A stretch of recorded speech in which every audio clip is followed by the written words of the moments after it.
যারা এবছর কলেজে ভর্তি হতে চলেছ, যারা এবছর কলেজে ভর্তি হবে বলে তোমরা ফর্ম ফিল আপ করছো, তাদের জন্য একটা শব্দ বা একটা বিষয় বারবার উঠে আসছে। সেটা হচ্ছে এই অটো আপগ্রেডেশন কি, মানে যার মাধ্যমে তুমি তোমার স্বপ্নের কলেজ পেতে পারো। এই অটো আপগ্রেডেশন কি? অটো আপগ্রেডেশন পদ্ধতিতে তুমি তোমার স্বপ্নের কলেজটা কিভাবে পাবে এবং তুমি তোমার লক্ষ্য যে কলেজ পাওয়ার সেই কলেজটা তুমি কিভাবে পাবে, সেটাই হচ্ছে আজকের আমার ভিডিওর মূল বিষয়। এই অটো আপগ্রেডেশন বিষয়টা নিয়ে আমি আজকের পুরো ভিডিওটাই একদম কমপ্লিট সম্পূর্ণ ধরে ধরে আলোচনা করে দেব।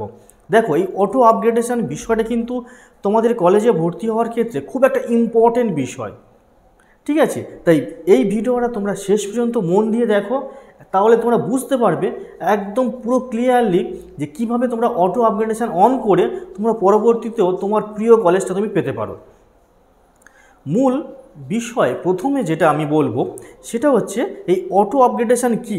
দেখো, অটো আপগ্রেডেশন হচ্ছে এমন একটা বিষয়, তুমি যে কলেজটা আশা করে রেখেছো ভর্তি হবে বলে, সেই কলেজে হয়তো তুমি চান্স পাওনি, তুমি অন্য একটা কলেজে চান্স পেয়েছো।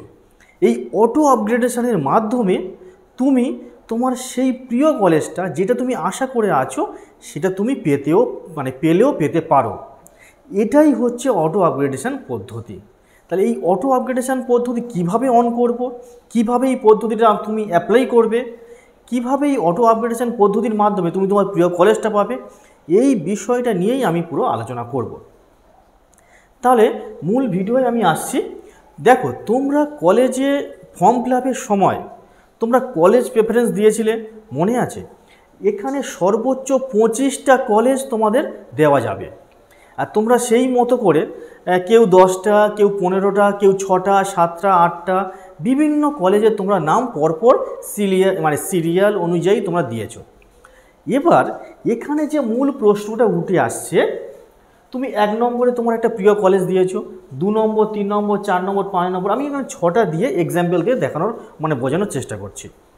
মনে করো তুমি 1 নম্বরে তোমার একটা প্রিয় কলেজ দিয়েছো, এই কলেজটা তুমি চান্স পেলে তুমি খুব খুশি হবে। এখানে এই অটো আপগ্রেডেশন বিষয়টা বোঝার আগে এই বিষয়টা একটু ধৈর্য ধরে বুঝে নাও, তাহলে মূল বিষয়টা তোমাদের ক্লিয়ার হবে। মনে করো তুমি এই কলেজে তুমি চান্স পেয়ে গেছো, তাহলে তোমার কিন্তু এবছরের যে মেরিট লিস্ট অনুযায়ী তোমাকে 2nd, 3rd, 4th তুমি এই কলেজগুলোর পড়ার যোগ্য হলেও তোমাকে কিন্তু এখানে অ্যালয়েড করবে না, কারণ যেহেতু তুমি ফার্স্ট কলেজ, তোমার প্রিয় কলেজ, তুমি ওখানে চান্স পেয়ে গেছো, তুমি ওই কলেজে অ্যালয়েড হয়ে গেছো, তাই এই কলেজটা তোমাকে ভর্তি হতেই হবে। তাহলে বুঝতে পারলে কেন ভর্তি হতে হবে? তুমি তো প্রথম কলেজ, তোমার ফার্স্ট চয়েস, তুমি এই কলেজটা দিয়ে রেখেছো, কারণ তুমি ওই কলেজটা আমি প্রথম চান্স নেব, না হলে আমি দ্বিতীয় কলেজটা নেব। কারণ যেহেতু তুমি প্রথম চান্স পেয়ে গেছো, তাই তোমার আর এই বিষয়ে কোনো অপশান নেই। বোঝা গেল? তাহলে তুমি এই কলেজে তোমাকে চান্স নিতেই হবে। এবার আসি, সাপোজ তুমি প্রথম কলেজে চান্স পেলে না, প্রথম যে অপশান রেখেছো যে কলেজ পেলে না, দ্বিতীয় অপশান পেলে না, তৃতীয় অপশান পেলে না, বা চতুর্থ পেলে না, 5 নম্বরে গিয়ে এখানে তুমি অ্যালয়েড হয়েছো, এই কলেজটা তোমার ভর্তি হওয়ার জন্য সুযোগ করে দিয়েছে। এখন এই মুহূর্তে এই জায়গাটা দাঁড়িয়ে তোমার হাতে 2টো অপশান থাকবে। 1 নম্বর অপশান কি, তুমি ওয়েট করতে পারো পরবর্তী লিস্টের জন্য, 1 নম্বর, 2 নম্বর, 3 নম্বর কলেজে যদি তোমার নাম আসে তুমি ভর্তি হতে পারবে, এটা হচ্ছে ফার্স্ট অপশান। সেকেন্ড অপশান হচ্ছে তুমি এই 5 নম্বর কলেজে ভর্তি হয়ে যেতে পারো। এইবার আসছে অটো আপগ্রেডেশন বিষয়টা। তুমি এই 5 নম্বর কলেজে ভর্তি হয়ে তুমি যদি এই কলেজে ভর্তি হওয়ার সময়, বিষয়টা আমি একটু পরে বলছি, এখানে অটো আপগ্রেডেশন বলে একটা বিষয় থাকবে, তোমাকে ওখানে দেখানো হবে এই কলেজে ভর্তি হওয়ার সময় যদি তুমি অটো আপগ্রেডেশন অন করে রাখো, এনেবল করে রাখো, তাহলে পরবর্তীতে তুমি 1 নম্বর, 2 নম্বর এই কলেজে তুমি যোগ্য হলে তোমাকে এখানে সুযোগ দেওয়া হবে সেকেন্ড লিস্ট বা তার পরের লিস্টে। তাহলে বুঝতে পারলে তুমি কিন্তু এই কলেজে ভর্তি হয়ে গেলে। এবার ভর্তি হওয়ার পর এই কলেজে অলরেডি ভর্তি হয়ে গেছো, তারপরে ফের এই কলেজে কী করে ভর্তি হবে সে বিষয়টা আমি ভর্তির বিষয়টা পরে বলছি। তাহলে তুমি বুঝতে পারলে এখানে তুমি এটা অন করে রেখে দিলে। এই জায়গাটায় আমি আমার ব্যক্তিগত মতামত বা আমার ব্যক্তিগত কেন অনেক স্যারেদেরই মতামত যে তুমি কিন্তু এই প্রথম যে আমি অপশানটা বললাম যে ওয়েট করার কথা, এটা ওয়েট না করাই ভালো। তোমার এখানে প্রথম লিস্টে আমি সবাইকে বলবো, সমস্ত স্টুডেন্টকে বলবো যে প্রথম লিস্টে যে কোনো অপশানে যে কোনো জায়গায় তোমার নাম এলে তুমি অবশ্যই ভর্তি হয়ে যাবে। কেন ভর্তি হবে সে বিষয়টা আমি একটু পরে বলছি। কেন ভর্তি হবে, এই ভর্তি হওয়ার পিছনে কিন্তু অনেক কারণ আছে। তুমি কিন্তু অপেক্ষা করবে না পরের লিস্টের জন্য। বলা যায় না যে পরের লিস্টে হয়তো কিভাবে নাম আসবে না আসবে, হয়তো তোমার নাও নাম আসতে পারে। সেক্ষেত্রে ভর্তি হওয়ার ক্ষেত্রে কিন্তু অনেক সমস্যা হতে পারে। তাই বলছি তোমার 1, 2, 3, 4, 5, 10 নম্বর যে কোনো নম্বরে যে কোনো সিরিয়ালে তোমার নাম এলে তুমি ভর্তি হয়ে যাবে। এইবার তুমি এখানে ভর্তি হয়ে গেলে ভর্তিটা কিভাবে হবে সেটা বলি। এখানে তোমার সমস্ত ডকুমেন্টস অলরেডি ফর্ম ফিল আপের সময় সাবমিট করা আছে, সমস্ত কিছু তৈরি করা। জাস্ট শুধু বেসিক ইনফরমেশান দিয়ে এই কলেজের যে ফিসটা দেখানো হয়, মানে দেখানো হয়েছে, তুমি দেখতে পেয়েছো ফর্ম ফিল আপের সময়, ভর্তির সময়ও দেখতে পাবে। তোমার ক্যাটাগরি সিলেক্ট করে তুমি শুধু ফিসটা পেমেন্ট করলেই ভর্তি হয়ে যাবে। বুঝতে পারছো? আর এই ভর্তি হওয়ার সময় এই অটো আপগ্রেডেশন বিষয়টা ওই পাশে দেখানো হবে। তুমি ওটা এনেবেল করতে চাইছো না করতে চাইছো না, সেই বিষয়টা তোমাকে ওখানে জিজ্ঞাসা করা হবে। তুমি যদি এনেবেল করে দাও তাহলে তুমি কিন্তু পরবর্তীতে সুযোগ পাওয়ার চান্স থাকবে। সেখানে কিভাবে হবে, মনে করো সেকেন্ড লিস্টে তোমার 2 নম্বর কলেজে নাম এলো, তুমি প্রথম লিস্টে 5 নম্বর কলেজে নাম এসেছিলো, তুমি ভর্তি হয়ে গেছো। দ্বিতীয় লিস্টে তুমি হচ্ছে এই সেকেন্ড কলেজটা তোমার যে অপশান ছিল সেখানে নাম এসে গেছে, তুমি অবশ্যই সেই কলেজে ভর্তি হয়ে যেতে পারবে। এখানে কোনো রকম কোনো প্রবলেম হবে না। এইভাবে কিভাবে কলেজটা ভর্তি মানে ট্রান্সফার করবে একটা কলেজ থেকে আরেকটা কলেজে সেটা আমি বলছি। এখানে তোমাদের কিচ্ছু করতে হবে না। তুমি যখন এই কলেজে ভর্তি হয়ে গেছো, এই কলেজের তোমার নাম মানে এসেছিল, তুমি ভর্তি হয়েছো, এবার এখানে একটা তোমাকে ফিস পেমেন্ট করতে হয়েছে। মনে করো এই কলেজে তুমি ফিস পেমেন্ট করেছো 4,500 টাকা, ঠিক আছে।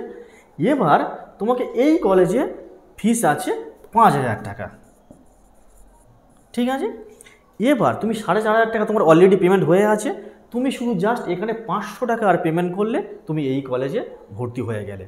কোনো কিছু করতে হবে না। এই অটো আপগ্রেডেশনের মাধ্যমে অটোমেটিক্যালি এই কলেজটা তোমাকে এই কলেজে ট্রান্সফার করবে, এই কলেজটা ক্যান্সেল হয়ে যাবে, এই কলেজটা তোমার হয়ে যাবে।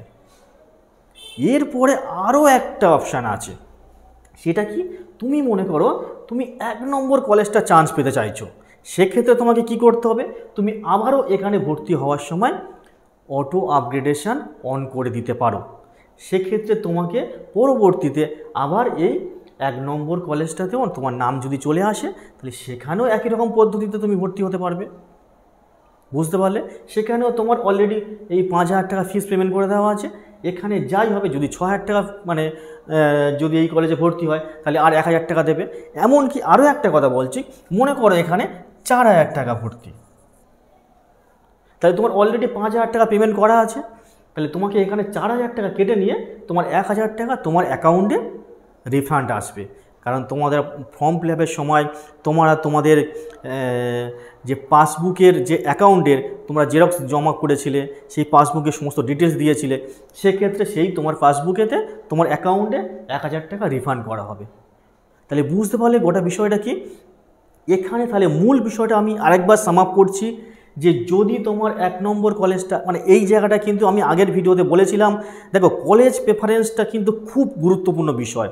তুমি কলেজগুলো যখন চুজ করবে, অনেকে মনে করছে যে আমি 10টা কলেজে ফর্ম তুলেছি, মানে ফর্ম ফিল আপ করছি, সিরিয়ালে দিয়ে দিয়েছি, মানে পরপর সাজিয়েছি, সব কটা কলেজে নাম আসবে বা যে কটা কলেজে নাম আসবে তার মধ্যে যে কোনো একটা কলেজে আমি ভর্তি হয়ে যাব, এমনটা কিন্তু হচ্ছে না।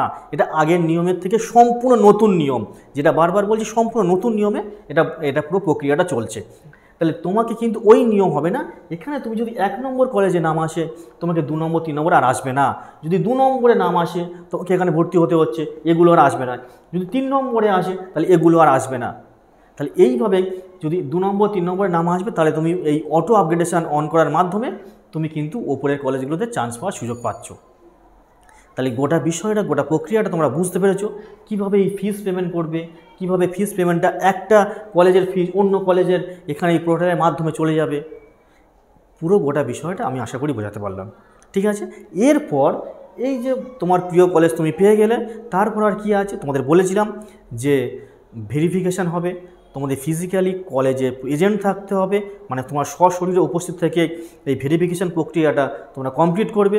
আর ভেরিফিকেশান কমপ্লিট হয়ে গেলেই তো আর কি করার আছে, তখন তো তোমাদের কলেজে যেতে হচ্ছে, একদম কলেজ ক্লাস শুরু হচ্ছে, সবাই কলেজ মানে একদম ভালোভাবে কলেজ করছো, ক্লাস শুরু করছো, এটাই আশা রাখি।